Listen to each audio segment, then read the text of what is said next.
Assalamu alaikum dear student. Myself Muhammad Raviz Ajmal, subject specialist biology. Bismillahirrahmanirrahim. Chapter number 4, cells and tissues. Today's our topics are difference between prokaryotic and eukaryotic cell, a relationship between cell function and structure, cell as open system. Learning objectives. By the end of lesson, students will be able to learn about differences between prokaryotic and eukaryotic cell, understanding of relationship between cell function and structure, and how cell act as an open system. Prokaryotic and eukaryotic cell को हम दो groups में divide करते हैं. First of all prokaryotic cell and second eukaryotic cell. The term mean prokaryotic, pro mean before and karyotic is derived from the word karyon which means nucleus, and you mean true and karyotic derived from the word karyon which means nucleus. So prokaryotic means before nucleus and eukaryotic means true nucleus. The organism which possess prokaryotic cell is known as prokaryotes, and while the organism possess eukaryotic cell are known as eukaryotes. The major difference prokaryotic और eukaryotic cell में वो क्या है? वो main difference है nucleus का. In prokaryotic cell first of all हम देखते हैं कि जो प्रोकैरियोटिक सेल है उसमें प्रोमिनेंट न्यूक्लियस नहीं होता. Prokaryotic cell do not have prominent nucleus. Prokaryotic cell में प्रोमिनेंट न्यूक्लियस प्रेजेंट नहीं होता, जबकि eukaryotic cell have prominent nucleus bonded by a nuclear envelope. Eukaryotic cell को हम देखें तो it possesses the membrane bounded nucleus. तो मेजर डिफरेंस प्रोकैरियोटिक और यूकैरियोटिक सेल का क्या है कि प्रोकैरियोटिक सेल में न्यूक्लियस प्रोमिनेंट नहीं होता, जबकि यूकैरियोटिक सेल में ट्रू न्यूक्लियस प्रेजेंट होता है जो कि मेम्ब्रेन बाउंडेड होता है. Let's see in this diagram the prokaryotic cell and eukaryotic cell. तो प्रोकैरियोटिक सेल जो है उसमें हम देखें तो न्यूक्लियस प्रेजेंट नहीं होता, जबकि यूकैरियोटिक सेल में वेल डेवलप और प्रोमिनेंट न्यूक्लियस हमें नजर आता है. सेकेंड डिफरेंस है there chromosome consist of DNA only and it's floats in cytoplasm near centre. This region is called nucleoid. जो क्रोमोसोम है प्रोकैरियोटिक सेल का हेरिडिटरी मटेरियल वो सिर्फ फ्लोट करता है साइटोप्लाज्म में, क्योंकि इसमें न्यूक्लियस प्रेजेंट नहीं होता. This region is called nucleoid, और इस रीजन को हम स्पेशली नेम देते हैं nucleoid. In eukaryotic cell eukaryotic chromosome consist of DNA and proteins only and it is enclosed in nucleus. Eukaryotic chromosome की कंपोजिशन क्या होती है? डीएनए और प्रोटीन से मिलके बना होता है, और ये इनक्लोज किस में होता है? न्यूक्लियस में, यानी ये न्यूक्लियस में प्रेजेंट होता है. जबकि जो प्रोकैरियोटिक सेल का क्रोमोसोम है वो फ्लोट करता है साइटोप्लाज्म में ही, और उस रीजन को हम क्या कहते हैं? न्यूक्लियोइड कहते हैं. This is the region which is known as nucleoid, in which chromosomes are present, and this is nucleus of the eukaryote in which chromosomes are also present. Organelles are not membrane bounded. Membrane bounded organelles are not present in prokaryotic cell. Membrane bounded organelles जैसे mitochondria या Golgi complex prokaryotic cell में absent होती हैं. Organelles are membrane bounded. Organelles are membrane bounded. Such cell have membrane bounded organelles like mitochondria, Golgi apparatus, endoplasmic reticulum. Eukaryotic cell में well develop membrane bounded organelles present होती हैं, जबकि prokaryotic cell में these membrane bounded organelles are absent. Then size of ribosome is smaller. Prokaryotic cell का ribosome smaller in size होता है, जबकि eukaryotic ribosomes are larger in size, और eukaryotic ribosome में राइबोसोम्स जो हैं वो लार्जर इन साइज होते हैं. Let's see in this diagram.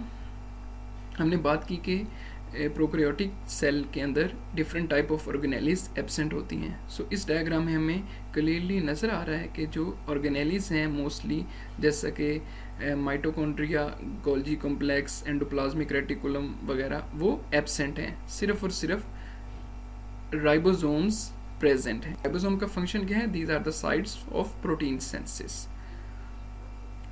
Eukaryotic cell में मेम्ब्रेन बाउंडेड ऑर्गेनेलिस प्रेजेंट होती हैं, जैसा कि माइटोकॉन्ड्रिया है, एंडोप्लाज्मिक रेटिकुलम, गोल्जी कॉम्प्लेक्स वगैरह. और फिर हमने राइबोसोम की बात की, तो राइबोसोम का साइज यूकैरियोट में लार्जर होता है, जबकि प्रोकैरियोटिक सेल का राइबोसोम्स वो स्मॉलर इन साइज होता है. Smaller in size.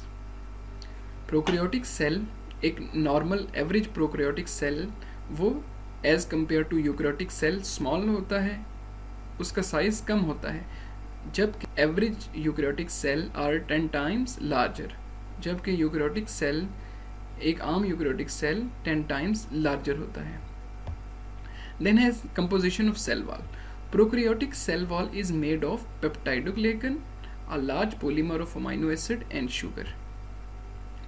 की कंपोजिशन की बात करें हम, तो ये पेप्टिडोग्लाइकन से मिलकर बनी होती है. जो पेप्टिडोग्लाइकन क्या है? पॉलीमर है अमीनो एसिड का और sugar. Cell wall of eukaryotic cell is made of cellulose in plants, and in case of fungi it is made of chitin. Now we discuss similarities between prokaryotic and eukaryotic cell. First of all, both have DNA as their genetic material. Both possess DNA as hereditary or genetic material.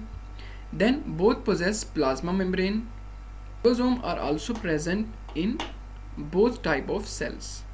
Ribosomes भी दोनों types के cell में present होते हैं, although its size is different from each other, but these are some similarities between prokaryotic and eukaryotic cells. Relationship between cell function and structure. Second हमारा topic है relationship between cell function and structure. यानी cell के structure और उसकी functioning में क्या relation है. Human body is made up of more than 200 types of cell, and each type of cell perform specific function. Human body more than 200 types of cell से मिलकर बनी हुई है, and each type of cell perform specific functions. और हर cell की type अपने specific task को परफॉर्म करता है in the human body. We discuss under following headings. First of all, size and shape, then surface area to volume ratio, and presence or absence of organelles. Size and shape में first of all, red blood cells are round to accommodate globular hemoglobin. RBCs का major function क्या होता है? Oxygen को carry करना, और ये oxygen को कैरी करते हैं by the attachment of globular protein called haemoglobin. So ये पॉसिबल किस वजह से होता है? ये पॉसिबल रेड ब्लड सेल की शेप की वजह से होता है, जो कि राउंड होती है और हेल्प करती है कि अटैच करे किनको? ग्लोबुलर हीमोग्लोबिन को. And each erythrocyte contains million of haemoglobin molecules on it.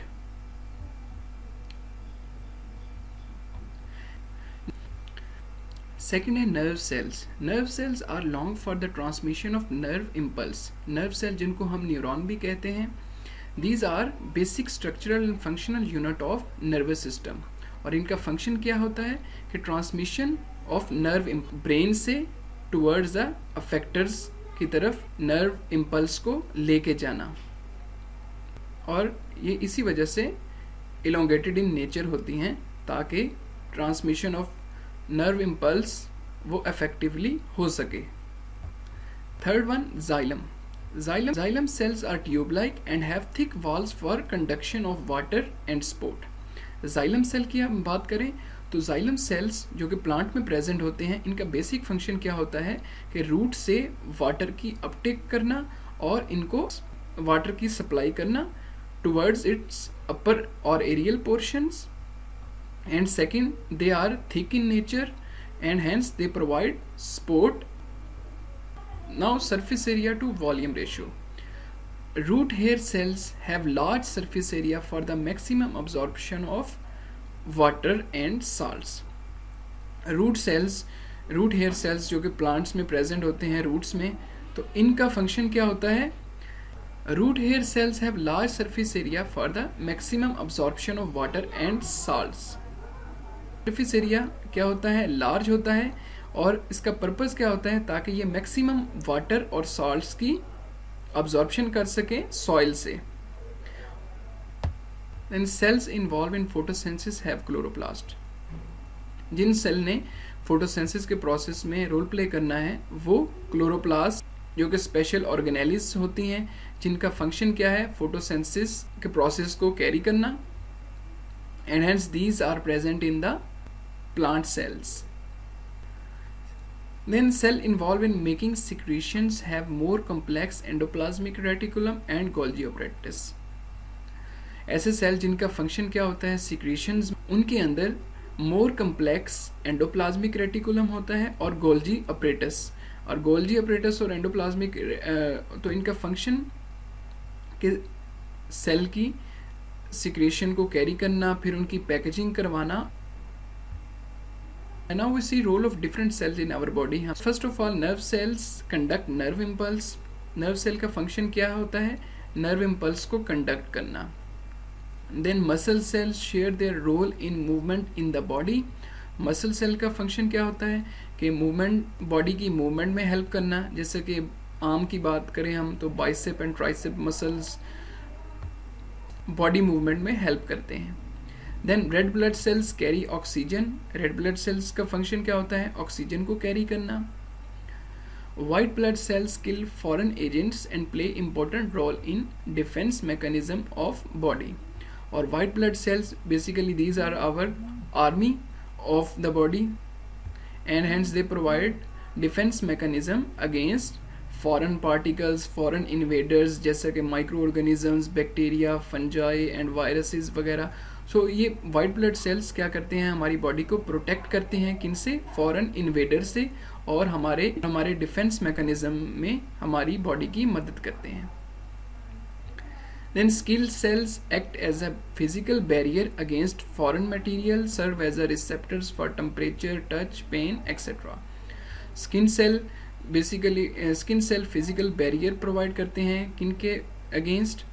foreign material के against, foreign invaders के against actually, जैसे कि microorganisms, and they are also act as a receptors for temperature, touch, pain, etc. और ये क्या होते हैं कि पेन, टेम्परेचर, टच या प्रेशर को रिसेप्ट करते हैं. इनके स्किन के अंदर special type of receptor cells present होते हैं. Cells of bone contribute to the supporting role.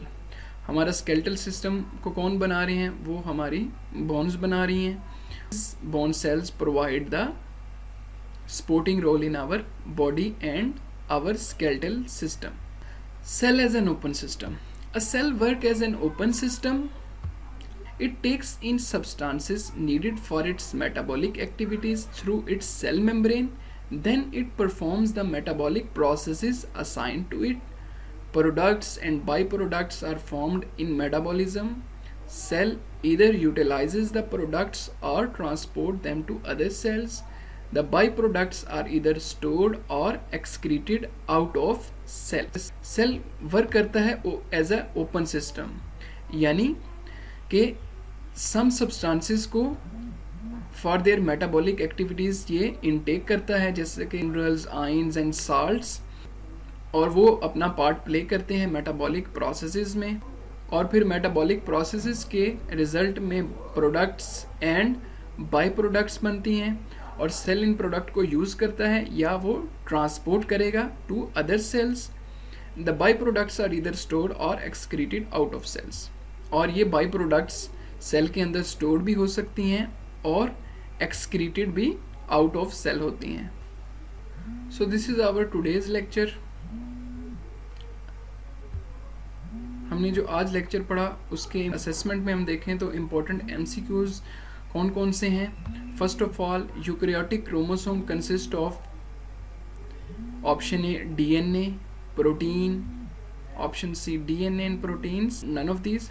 So right option is DNA and protein. Eukaryotic chromosome consists of DNA and proteins. Second है cell wall of fungi is made up of chitin. Fungi की cell wall किस molecule से मिलके बनी है? chitin से. The major components of plant cell wall is right option cellulose. In prokaryotic cell, region which contain DNA is called nucleoid. Prokaryotic cell में जहाँ पे DNA प्रेजेंट होता है उस रीजन को हम क्या कहते हैं? न्यूक्लियोइड कहते हैं। Human body is made up of how many types of cells? 200 types. Human body 200 types of cell से मिलके बनी होती है। इम्पॉर्टेंट शॉर्ट क्वेश्चन हमारे आज के टॉपिक के लिहाज से हैं। Role of different types of cell in human body. Short question इस तरह भी पूछा जा सकता है कि रोल ऑफ नर्व सेल या function of nerve cell, skin cell, white blood cells और रेड ब्लड सेल्स। सो इनमें से किसी के भी फंक्शंस पे भी शॉर्ट क्वेश्चन आपसे पूछा जा सकता है। How cell works and as open system. Cell किस तरह ओपन सिस्टम के तौर पे वर्क करता है। Write down some similarities between prokaryotic and eukaryotic cell. So इसको भी हमने देखा कि सम सिमिलैरिटीज कौन सी हैं प्रोकैरियोटिक और यूकैरियोटिक सेल में। तो वो कौन कौन सी सिमिलैरिटीज थी? First of all, both have ribosomes, both have DNA and both also have plasma membrane. Important long question. Difference between prokaryotic and eukaryotic cell. Important long question. Prokaryotic और eukaryotic cell का difference है हमारे इस topic के लिहाज से। Important long question हमारे इस टॉपिक के लिहाज से है difference between prokaryotic and eukaryotic cell. So उनको भी हमने डिटेल स्टडी किया कि प्रोकैरियोटिक और यूकैरियोटिक सेल में डिफरेंसेस क्या हैं। सो ये था आज का हमारा लेक्चर। करता हूँ आपको इंशाल्लाह इजीली समझ आ जाएगी। थैंक यू एंड अल्लाह हाफिज़।